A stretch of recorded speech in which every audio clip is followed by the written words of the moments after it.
have practically no clue as to what actually happened. Why wasn't she the main character of this generation again? There really isn't anything in this whole 6-chapter run that really shows off her royalty aspect. Opaline is not scary. Cutie marks no longer necessarily representing one's special talent. Do you see what I mean about the writing being really inconsistent and confusing? Something that our final and what should be most important main character does not have.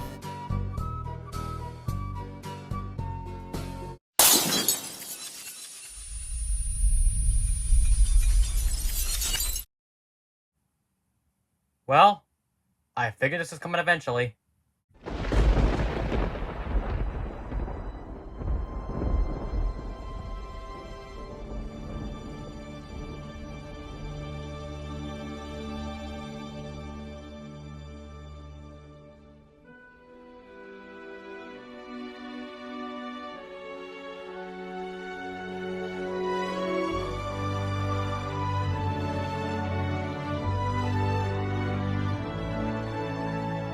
Hello everybody, my name is Nightwing, the most unapologetic Defender G5 you'll ever meet. And well, it's finally here.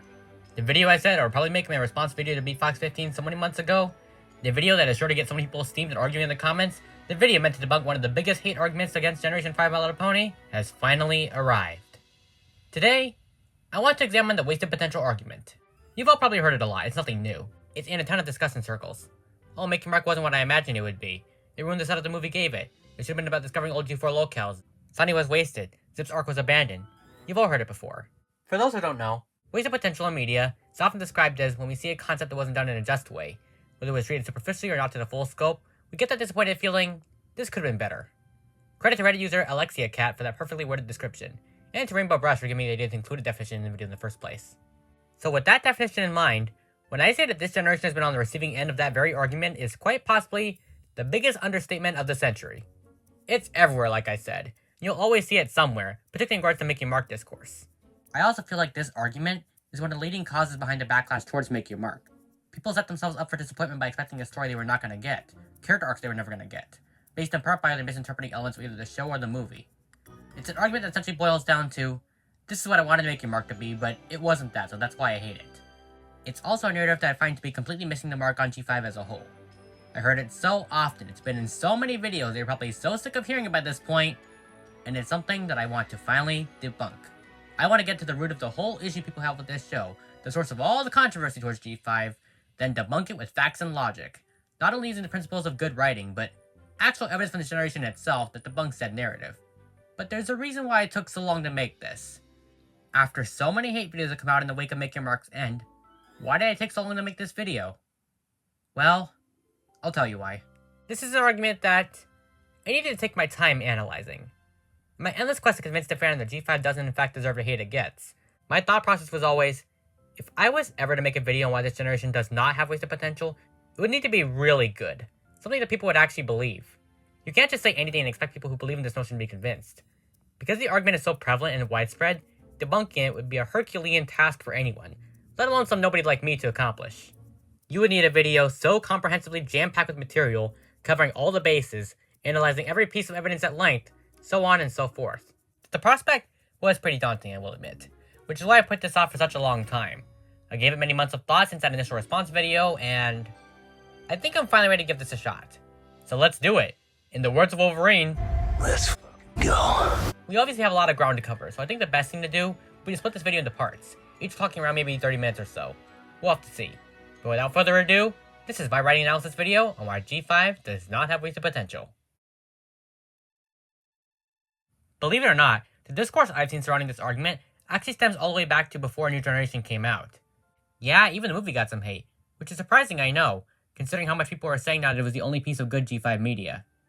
You already know how I feel about that sudden shift of attitude if you watch my first defense video on the movie, so for the purpose of avoiding drama with people and being concise, I'm going to avoid reiterating a lot of the political backlash I covered at length there. If you want to know more about the hidden secrets behind the movie's early discourse, my magnum opus of a project is always available to check out at your leisure. Now, what I want to cover here is the comparison between what G5 was originally going to be versus what it ended up being. I sort of covered this briefly in the second New Generation Defense video, but I think it's warranted to go a bit deeper here. Basically, what I believe to be late 2018, some concept art began to emerge on what early plans for G5 were. At that stage in the game, it wasn't meant to be a sequel to G4. It was instead going to be a full-on reboot, with a new world and new cast. Now that sounds good, right? Maybe even better than what we actually got. Well, not exactly, and you'll soon see why. See, the reason why I bring this up is because the discussion around the early concept art sort of resurfaced among certain circles, as a way of decrying the fact that G5 was a sequel to G4. These people were essentially saying, they're just trying to pander to the fans, or G5 should have been this instead. The problem with that argument, though, and I really mean no disrespect to those who actually liked the initial idea for G5, by all means, preferences are subjective, because that version of G5 would have been a reboot in name only. While the whole Yggdrasil world, 3 different worlds thing for each race sounds cool on paper, I'd argue this idea would have been too convoluted from a storytelling perspective. I mean, why do we need separate worlds for each pony race? Can't 3 civilizations do that more efficiently? And this doesn't even get to the bottom of why G5 would have failed as a reboot. And that reason is, it's all the same. If you really think about it, a lot of elements sound too similar to G4. Beyond that concept alone, what do we actually have? A fantasy-exclusive world? Check. Main characters with the exact same names and designs too similar to protagonists in the previous generation? Also check. The only change I think was kind of noteworthy was Applejack not being a country girl, in which... Is that really the standard you want to aim for in regards to changes? Yeah, that's so original, don't have her say yeehaw and stuff. This whole idea sounds original in concept, but in execution, this could have been even more reliant on G4 than you probably realize. When you have the exact same character names and designs that so closely resemble something that came before, this stops being a reboot to your audience and more like a remake of G4. What's the difference? Well, reboot is more broad in storytelling. It could either mean telling the same story over again like a remake, or starting afresh with an entirely new continuity and plot. A remake, on the other hoof, is exactly what it sounds like. A remake. Essentially telling the same story over again with a more modern sensibility. I'm not saying that's what this G5 was objectively, I'm more so saying that's how the audience would have perceived it had it gone on air. And that's bad when you want your new story to be its own thing. Now you might counter this by saying, but they changed the race of some of the characters. And yeah, they did. But a minute change like that doesn't automatically make the story original. It doesn't matter if the story is intended to be its own thing. If the audience can't tell enough differences between your old story or new story, then that new story fails. And general audience perception matters. Speaking of what general audiences actually thought of Make Your Mark, truth be told, I have no idea how this is relevant. I just see the statistic as the ultimate payback for all the hate the show got by the fandom. From what we knew at the time, the characters had largely the same personalities aside from Applejack, so instead of telling its own story, it would have bombarded you with unintentional callbacks to the past. It feels like these artists, for as insanely talented at design as they were far too reliant on keeping as many familiar elements as possible that people liked about FIM for fear of alienating their audience, that they forgot the whole point of a hard reboot is to start over, and that audiences like them when things are fresh. Creative risks, when done right, make good stories. Now let's compare everything I just said about the G5 we could have gotten to the G5 we actually got. Completely new story? Check. Characters with different, even contrasting personalities that have different names and different goals in life? Check. A modern/fantasy hybrid world, with a key aspect of it being rediscovering mythology? Well, okay, now I'm intrigued. Check. Thematic richness and desire to go further than its predecessor? Well, I didn't expect that. Also check. An emotional core to the stories of the protagonists. Okay, you already hooked me before, but I applaud you for going further than I expected. Check. And have an A+ on your pitch to go along with that. Now go make that G5. A New Generation, despite being at its core a sequel to FIM, and therefore operating in the same universe as the original, took the lessons on good storytelling it just established and went above and beyond by prioritizing a new, original story with compelling characters and themes. It presented characters and conflicts geared more toward older audiences, while also having plenty of things for kids to enjoy in the process. And Make Your Mark furthered those great ideas by introducing Misty and her story, relationship drama, reconciling with a strange family, discovering self-identity, so on and so forth. In fact, I want to take that praise a step further and say that a lot of G5 elements actually benefit from the fact that it is a sequel, rather than a reboot, as it allowed Make Your Mark in later Naruto Season 2 to organically pick up narrative threads that FIM left behind. Plot points like where did Celestian Luna come from? What happened after Twilight took the throne? Cutie Mark magic. The whole rediscovering mythology aspect with the Dragonlands. Dragonfire magic, you get the idea. In this way, Make Your Mark took the G4 lore and expanded upon it. And that's why it works so well as a sequel, as it operates as an extension of G4's story rather than a rehash of it. If you want an example, the Together Trees. They were introduced in FIM in the form of the Tree of Harmony, and then it became a huge part of Make Your Mark's story to how crucial they were to defeating Opaline. Same with the Land of Alicorns, which was first brought up in Journal of the Two Sisters, and then got expanded upon in chapters 4 and 6 of Make Your Mark, as well as later on Naruto Season 2. And the same applies to Dragonfire magic. It was a gimmick in G4, and then later on became a crucial element of the Sparky storyline in G5. You see what I mean? The story is ultimately better off because of that connection, and introduces it in a way where you don't even need knowledge of the previous generation in order to enjoy it. Instead of saying that because G5 is a sequel instead of a reboot means it's a waste of potential, I'd say that it was actually elevated by being connected to the same world. If these were completely new elements, I don't think exploring them would have the same effect, since we'd have to introduce them all over again. I know MLP generations have historically been reboots, and that's good in itself. I'm glad G4 was not connected in any way to G1 or G3. But as we established, the initial idea for G5 as a reboot would not have worked, and the way the G5 we got functions as a sequel feels natural. Every inclusion of G4 elements serves the story, and it's never bogged down by pointless pandering. Both A New Generation and Making Mark prove right out of the gate that G5's number one priority was telling its own story, which is very impressive for a sequel. Unfortunately, despite the massive accomplishment, that's not the only complaint G5 as a whole got in regards to what it could have been. Let's talk about... This is a more common argument, and it surrounds Making Mark a lot more than the movie. Basically, what you need to know about this one is that while one camp of people were complaining that G5 should have been a full-on reboot, which as we established would not have worked nearly as well, there was a certain, more active camp of people who are essentially saying that, well, since G5 is a sequel to G4, it should have committed to being one. Making Mark is bad for not answering our questions about how things got to this point. You even have people saying that Making Mark should have been about rediscovering old G4 locations and what happened to them. And as always, I'm here to crash this party and say that, with all due respect, that actually would have been pretty stupid. Why, you ask? Well, first we need to address the elephant in the room that people point to as the sole reason why this show could never be what they wanted it to be. And that is the legal issues with Discovery Family. Essentially, according to this bombshell report, the Discovery Channel actually owns half of FIM's rights, due to being a television show that aired on their network, while Hasbro owns the other half. What this means is, whenever our idiotic blue square of a logo wants to reference anything G4, they basically gotta pay all the royalties to Mr. Krabs. Money! And after hearing this, you might be thinking, well then why the hell did they decide to make it a sequel then? And you'd be perfectly in the right to ask that actually, even I don't have the answer to that. Sometimes Hasbro be Hasbro and they gotta pay for it afterwards, like signing that deal with Netflix that essentially guaranteed that G5 would never reach mainstream appeal in the same way FIM did. But there's a good reason why I bring this up. For as horrible as the situation as it might be for Hasbro behind the scenes, I'd actually argue that creatively, it's a blessing in disguise and you'll soon see why. While it is reasonable to ask for your questions to be answered in a legacy sequel like this, the show is actually not obligated to answer all of them. And if I gotta be really honest with you here, that doesn't make it bad. While there are concessions you have to make such as how the sun and moon work now, the questions that are important to the story were answered, such as what happened to the other creatures like the dragons. What caused Pony kind of separate in the way they did? How are the Unicrystals created? How does the magic on Equestria work now, all these years later? Why did Twilight have to resort to such drastic measures to defeat Opaline? Why is Equestria only 3 civilizations now? All these have clear-cut answers. For the first question, the dragons were sent to the Isle of Scaly for protection, and fell into a several hundred-year slumber once the Dragonstone was drained. The second question's answer was that the crystals were created as a form of protection against Opaline, to prevent her from stealing all the magic from Equestria. The third question's answer being that the evolution of magic is powered by Pony Unity and Cutie Mark magic, which was actually a thing in G4 in case anyone forgot. Remember Coloratura? And the fourth question being that Twilight and her friends actually won against Opaline, so she had to resort to darker means to combat the magic of friendship.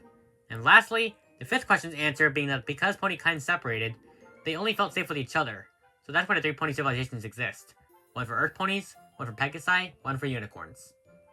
A lot of these were answered through the backstory we were given. People are just so caught up in the fact that not all the questions were answered that they forget that Making Mark did not exist to serve their whims, and that less is more. Only questions that serve the story being told can have the answers given to them.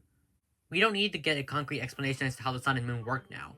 The fact that this isn't given an answer doesn't destroy G4 lore, because in Chapter 4, the writers actually acknowledge that they used to be controlled manually through Opaline's dialogue here. They thought they were so great because they had the whole sun and moon thing going. Which is in keeping with what was already established. This in turn creates intrigue. Sometimes, it's better off for some minor questions to be left unanswered so that theories can exist. Same as what happened to old G4 locations. We don't need to see what happened to Ponyville, Canterlot, or Cloudsdale to know that times have changed since we last caught up with this world. And having the story being about rediscovering those places would be counterproductive to the narrative. Instead of showing us a new location to explore or demonstrate how the world has evolved since FIM times, having the story be all about what happened in the past would only serve to cause the same problems that befell the original concept art, relying too much on the past and therefore failing to be its own thing. Making Mark avoided this by juggling being a sequel and a new story perfectly. It knew what elements it needed to prioritize, what elements need to be put to the wayside.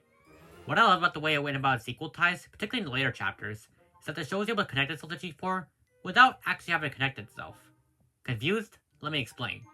See, with the exceptions of having Twilight and Spike there as narrative elements, the advantage of being a soft reboot so far removed from the timeline is that it can work with new elements to tell its story. For example, you got new characters like Elderflower, who is a descendant of Moondancer, to fill in some blanks of the lore. And another example, Sparky's storyline that leads us to the Dragonlands. We already found out from Chapter 5 that he had some link to the past and the state of the dragons, but we didn't know what yet. And having the world be uncovered through our new characters is just so much more appealing from a storytelling perspective. You You get locations like the Breezy Night Market and the Isle of Scaly, places with ties to the past without being past locations. The Night Market isn't the old pocket image from It Ain't Easy Being Breezy's, and the Isle of Scaly is not the Dragonlands from FAM proper. It's a whole separate island meant to be their new home. This is a perfect example of working within your limitations, and connecting your story to something without having to overtly reference it. Instead of being callbacks that are meant to distract you with nostalgia, these new locations showcase how the world has evolved since the Twilight Era. You still get Sunny and Co rediscovering the other creatures in ancient history, but without the need to constantly say, remember this, or this, or this, or how about this? Which is incredibly easy to do. Now, you might be saying that this ignores that some G4 characters did show up eventually, but it actually doesn't, and here's why.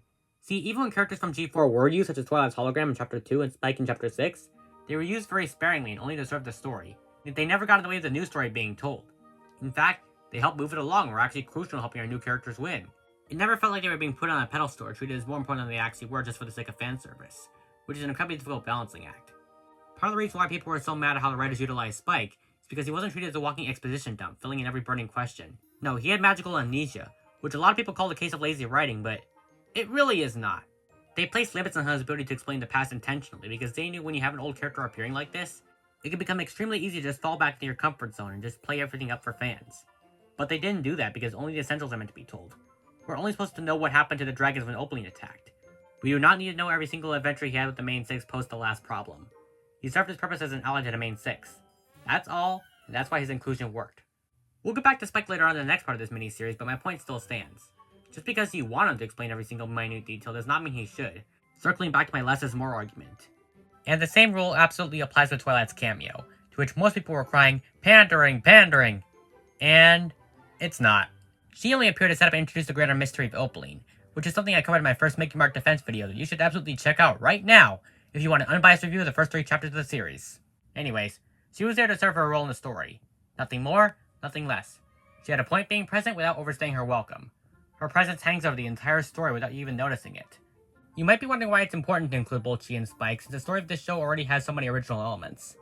Well, we have to remember that for all its originality, G5's at the end of the day a sequel to G4. Twilight and Spike serve as the bridges that connect the 2 generations together through the overall storyline.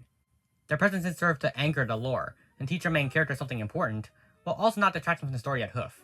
Their presences are brief, but they were memorable, as they were used for their intended purposes as narrative elements that, like I already established, tell you how the world has changed, while also serving as a generational anchor between the past and the present. And this is why I say that the Discovery Failing Blockade was actually a good thing. When you have less of something, you learn to use what you have more sparingly and with caution, and that's what the writers did. You may think that having these old characters more would make for a better sequel, but it actually wouldn't have been, as it's so easy to fall into the trap of just having them be there for cheap nostalgia points. Mickey Mark avoided this, by not having access to these characters 99% of the time, so it fits the narrative better to only have them tell us something essential or move the plot along. This forced the writers to rely on building their own story, while also connecting it to the previous generation through bits and pieces to eventually form a coherent whole. It's okay to have tons of questions for a sequel, that's natural, but it's also important to keep in mind that not all are going to be answered, nor are they required to be answered in order for the story to function, and that's okay. That doesn't make it bad for not answering all your questions. Mickey Mark was never set up to be a show about rediscovering the past. Contrary to what you might hear, a new generation never set up that kind of story. It never set up Sunny and her friends to go on quests to rediscover past locations or rediscover the past. There were certain elements of discovering the past in the movie, sure, like the scene with the stained glass window in the old hangar, but to take that scene and say that the whole series should have been about that is, quite honestly, insane. That scene only existed to plant the seeds of intrigue in the audience's minds about the true nature of the Unity Crystals, a threat which Mickey Mark did later pick up on. It was never meant to serve as the basis for a full-on sequel series that relied solely on the past generation to tell its story. I far prefer the narrative we got, where the world building is based around how the world of Equestria has evolved and changed. The main 5 figure out the grander mystery that way. The movie had G4 ties, obviously, being a sequel and all, and so does Mickey Mark. But there was never any indication whatsoever that Sunny would have been an adventurer. The only reason why she went on a quest with Izzy to begin with was to reunite the Pony tribes and figure out the truth about why magic disappeared. She is not a history buff. Argyle was. Her interests were never with how things actually were in the past, but more so the idea of it, the idea of harmony, the idea of unity. Put a pin on that though, as we will get back to that once we get to Best Pony herself, and her character arc throughout the show. Make no mistake, she had one. But the takeaway you also get from this is that a new generation did not set up a story about answering all questions and bombarding you with past locations. That was never in the cards for this generation, and it's another case of people's expectations getting in the way of their enjoyment. People wanted this type of story. They wanted all their questions to be answered, regardless if it made sense, and when the show didn't do that, logically, people got mad over it. And that's the unfortunate thing. Make Your Mark answered all the questions that needed to be answered. The priority, as I said, was telling the news story, and the show is all the better for it. So that isn't waste potential either. Now let's get into some character stuff people say Make Your Mark dropped the ball on. And that all starts with... I feel like if I suddenly stopped defending Sunny Star Scout, then the world would explode. And we certainly can't have that. She's awesome, and I will never stop explaining why. The common consensus amongst those who choose to bash Make Your Mark is that Sunny does not act like a main character of the show, does not take initiative, that the writers did not know what to do with her post-movie. Well, I disagree wholeheartedly, and as always, it's my job to explain why. Let's first get the biggest complaint about her portrayal out of the way. That she doesn't take any initiative in learning about the world around her, nor is worried in any way about the oncoming threat of Opaline. Have you guys watched the same show? Because that's not what I see at all. Remember Hoof Done It and her entire subplot? She took Twilight's warning completely seriously in that episode, to the point where she's stressing out about that exact situation happening. She's so worried about it, in fact, that's the entire reason why she rallies the Hound's ponies to begin with, in order to pop Unity Crystals. And later on in the show, particularly in Main Melody, Sunny even takes an active role in joining Zip's investigation. I may not care about the A plot of that episode at all, but the B plot with Zip's investigation absolutely debunks this. Here, Sunny is also interested in learning more about the world around her, even stating that she went through the remains of Argyle's research 100 times. The whole subplot is about she and Zip solving a mystery, so Sunny is in fact an active protagonist who's interested in the main plot. And let's actually get into her arc throughout the show, because that is a massive point of contention. People seem to think that she had no arc whatsoever, and there's nothing for her to do when that isn't the case at all. In fact, I can point to multiple episodes to find what exactly her role is in the narrative. Let's take Alicorn for example. The first episode, which puts Sunny in a position where she feels like she's only worth something if she's an Alicorn. She has big dreams and aspirations for helping the community around her, yet all the other ponies seem to see is the activist who tries too hard. When she's just a regular old her, townsfolk could care less about what she wants, and they brush it off. It's only when she becomes an Alicorn that she wins the attention of others. And this is a defining episode for her because it establishes the core two thematic ideas behind her character journey, and that is finding confidence in herself and being a role model towards others. In that episode, Sunny is given conflict over who she wants to be versus who others want her to be. Opaline and the Philly 4 represent the personal obstacles that get in the way of Sunny's true self, encouraging her to hide who she really is in order to be popular. She begins to view her Alicorn form as a curse once the Philly 4 admit they only give her the time of day when she assumes that form. It's only through Izzy giving her a pep talk and the rest of her friends building her community garden that she realizes that she does have value, both as an Earth Pony and as an Alicorn. The story of that episode teaches a lesson on embracing all aspects of who you are, and leading into those who have been helped by you. Let's also take another episode, Sunny Side Up, where Sunny and Hitch host a cooking show, and get so wrapped up in the chaos that they forget to have fun. Sunny's speech about needing to be herself and later realizing that she needs to apply the same mindset towards Hitch showcases that role model aspect, and again showcases her in a place where she needs to learn something fundamental about what it means to be a good friend. This establishes her as a protagonist with flaws, as despite thinking she knows everything there is to know about friendship, she only knew the idealized version of it in her head that her father taught her. The truth is that real friendship is messy. You make mistakes sometimes. Not only that, but this episode also did wonders to establish Sunny's personality, as well as providing some insight as to who she is as a character, which again, disproves the argument that she was wasted in this show. It explains how Sunny utilized cooking as a form of escapism from her difficult life as an outcast, how she used it to express herself amidst everyone trying to put her down and force her to conform to societal expectations, and how all she wanted to do was give that same sort of joy towards others. It demonstrates the importance of her job as a chef, as a smoothie maker. It's a key part of her identity and she loves doing it, as it allows her to share her passion with the world while also making others happy. I'll get into this more in the second Make Your Mark defense video, as well as my upcoming dedicated Sunny analysis video, whenever that comes out, but I think you'll get the point for now. It's a brilliant episode to define what makes Sunny who she is, and gives her her purpose, both as an audience surrogate and as her own character. We later get back to her Alicornhood come Missing the Mark, where she learns to fully control her Alicorn powers and uses them to fight Opaline, which is a culmination of her journey that started since Chapter 2. There, she's once again presented with inner conflict about her abilities, feels pressure to have all the answers. See, the crux of her Alicorn arc is her not feeling worthy of the strange new powers she's been given, the insane responsibility that comes with that. It's a logical next step for her character after the movie, and is utilized to a very good degree, particularly in this episode. After Misty frees she and her friends, Sunny takes narrative agency and fights Opaline herself in the throne room of the castle, ultimately winning thanks to the help of her friends. And in the end, she realizes that the key to controlling her Alicorn powers is to help those in need, as like she said, that's her best self. Her friends are the key to making Sunny who she is, which is what makes her different from Opaline. One of the best ways to tell a story is to connect the story of your protagonist to that of the antagonist, and that's exactly what happens in Chapter 6. She has the most agency in that chapter, and she takes an active role in bringing the dragons together. One of my favorite moments is her in the lair when she stands up to Opaline. The Fire Alicorn had just attempted to manipulate her by saying that Sunny's desire to understand magic in the world around her makes her the same as her. But the key thing is, that's actually not true. Opaline had no friends to act as a moral compass and wanted to absorb all magic at Equestria so that she can take over and rule. Sunny, meanwhile, is pure of heart. She got where she was through the love and support of her friends. Thanks to them, she wasn't alone anymore, and had hope for her future. She met them when she was at her lowest point in life, and they were there for her to the bitter end. Since then, that support made her a stronger pony, and helped her understand more about herself, whereas Opaline had no such connection. She was alone for so many moons, and let her anger at the world fester to the point where she took it out on everyone. And that right there is the brilliant connection between Sunny and Opaline. Two characters who started off alone, but ended up on completely different paths in life. Sunny found hope and friendship, whereas Opaline did not, which is why they will never be the same.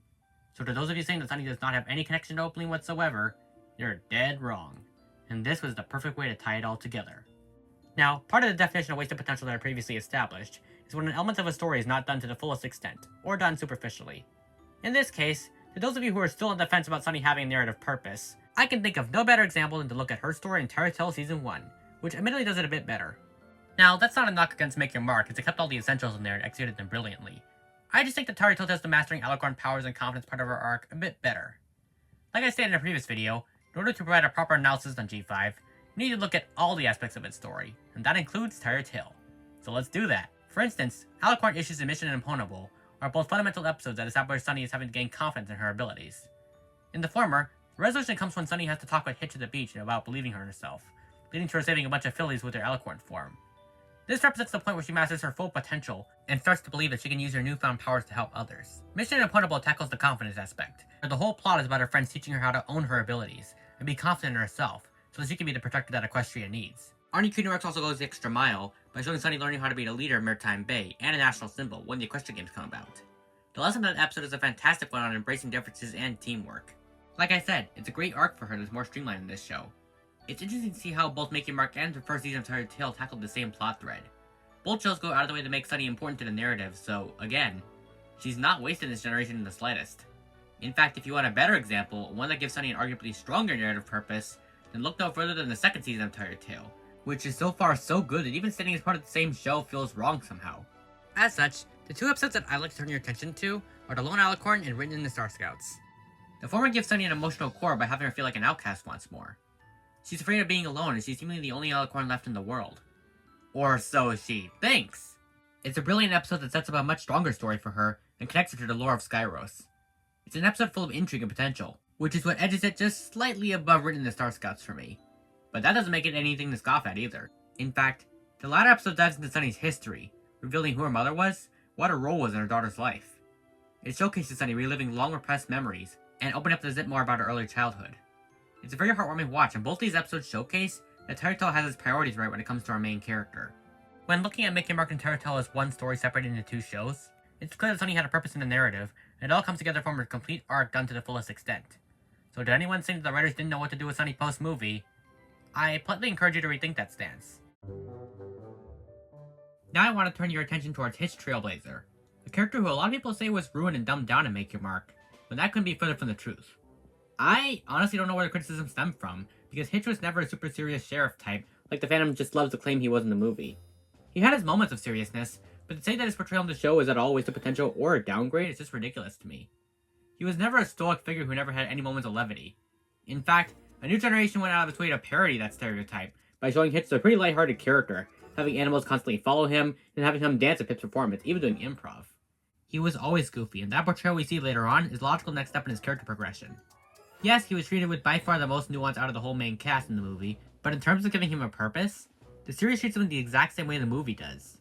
Like I talked about in my first Make Mark defense video, it makes sense for him to be more happy and carefree, considering magic has just returned, and all three pony tribes are reunited again. There's peace. His time on the adventure softened him. It allowed him to open up around others. But even so, he never loses sight of his duties as sheriff and his priorities, and that's highlighted throughout the narrative. You see him worry about magic getting out of control in Chapter 2, him putting the town first and worrying about whether or not he can be the sheriff every pony needs him to be, and he actually goes headfirst into fighting Opaline one-on-one in Chapter 6. He's still treated with respect and dignity, and I actually want to take that a step further and say that in regards to giving him an overall arc, the show actually improved him by incorporating his love of Sparky into the narrative.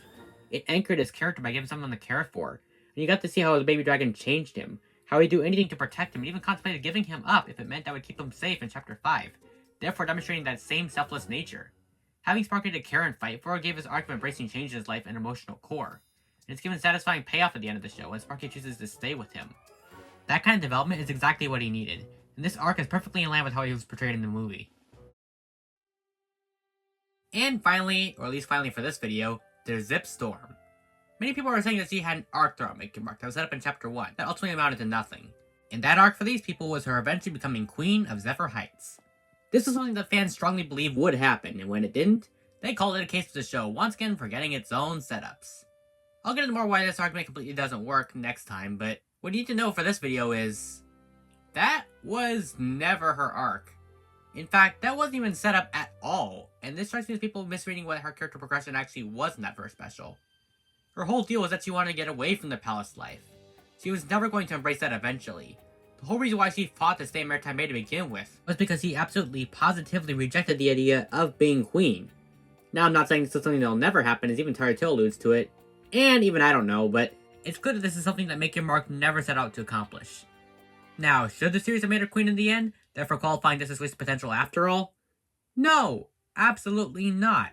The writers never showed off a royalty aspect throughout all 6 chapters because being a royal was never something Zip was interested in. She likes to be a detective, question things, explore places, find out the answers to burning mysteries.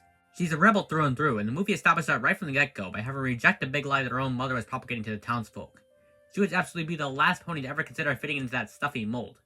Even if you crafted the best and most well-written arc in all of fictional media, having her learn to accept being queen in the way the fans wanted would have been an absolute betrayal to her character, because Zip would never want to become queen, ever. She wanted to find her own path throughout the series, make her own future, and break away from the trappings that being a princess made her. Her arc was actually going from skeptical to putting her trust in others more. Her growing friendship with Misty was living proof of that.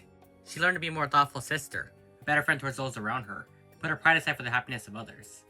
She learned to be more responsible and mature. She found her own way all by herself and through the help of her friends and family, which was a much better way of showcasing the independent role model she's supposed to be. And she did it all without accepting being Queen of Zephyr Heights at the end, which would have been incongruent to her character for as much as fans wanted it. In fact, a more realistic outcome that I even paid lip service to in my own work was actually having Pip become queen. She fits that mold so much better, and something I even see happening in the series finale this generation. Now, whether or not that'll happen, I don't know, but if it doesn't happen, I'm not gonna complain. There is a second criticism of her arc, in that people also wanted her to be Hitch's new deputy. Wow, this generation just can't win with any crowd, huh? But that's not something I want to get into now. In the interest of making the whole Making Mark Forget stuff talking point its own section in part 2. For now, the point I want y'all to take from this is that the big reason why Making Mark never focused on Zip learning how to play a royal isn't because it forgot its supposed setup. It's because this is an arc that fans conceived in their own minds. Nothing more. It was something they read from the special that was never actually established. This tends to happen a lot in fandoms, where people think a piece of media established something when it never actually did. It was never something the show actually set up, and having this be her arc would have been a disservice to her what her character represents. Zip Storm is a detective, with the element of bravery. And that's what she wants to be. And well, that's the end of part 1, and part 2 will come out when it's ready. Not giving any release dates yet because I'm absolutely horrible at maintaining those. But it'll come, don't worry. I'm treating this as a sort of series within the series, and it's absolutely meant to work in tandem with the main Passive Defensive Malpoint Generation 5 defense analysis. The reason why I chose this argument out of every single one that is used to unfairly bash this generation is because it's probably the biggest dark cloud that hangs over it, and it's time for the light to finally dispel that darkness. This is sort of the appetizer to my big ol' second Making Mark defense video, which is still coming. But for now, I want to see what you guys think. Has any of what I said changed your perspective on Making Mark or G5 as a whole? How about Sunny's character arc, or Hitch's? What do you think of the whole Discovery blockade, and do you agree that it made this show better? Is it even real? Whatever you think, feel free to let me know in the comments below. If you are new here and you want to see more, then feel free to drop a like on this video and subscribe to the channel to be updated on future content. We analysts appear to be a dying breed in the community, as mindless hate videos are all the rage, so your contributions make a huge difference in helping me grow. Until next time, this is Nightwing signing out. Hoof to heart.